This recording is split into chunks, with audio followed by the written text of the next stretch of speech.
ఒకే ఇంట్లో ఉన్నటువంటి ఇద్దరు ఆడవాళ్ళు ఒకేసారి నిమ్మకాయల దీపాలు దేవాలయంలో వెలిగించకూడదు. అలా వెలిగిస్తే దోషం ఏర్పడుతుంది.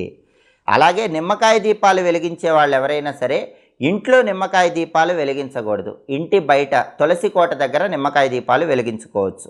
మైల ఉన్నప్పుడు నిమ్మకాయ దీపాలు పెట్టకూడదు. ఆరోగ్యం బాలేనప్పుడు నిమ్మకాయ దీపాలు వెలిగించకూడదు. పిల్లల పుట్టినరోజు కానీ పిల్లల పెళ్లి రోజు కానీ ఉన్నప్పుడు నిమ్మకాయ దీపాలు వెలిగించకూడదు. ఇంట్లో వాళ్ళతో కానీ బయట వాళ్ళతో కానీ గొడవ పడినప్పుడు కూడా నిమ్మకాయ దీపాలు వెలిగించకూడదు. ఎప్పుడైనా సరే పట్టు చీర కట్టుకొని నిమ్మకాయ దీపాలు వెలిగిస్తే అమ్మవారి అనుగ్రహం తొందరగా కలుగుతుంది. నిమ్మకాయ దీపాలు ఉగ్రదేవతల ఆలయాల్లో వెలిగించేటప్పుడు శుక్రవారం రాహుకాలంలో కానీ మంగళవారం రాహుకాలంలో కానీ వెలిగించవచ్చు. శుక్రవారం వెలిగించే నిమ్మకాయల దీపం మానసిక ప్రశాంతతను కలిగింపజేస్తుంది.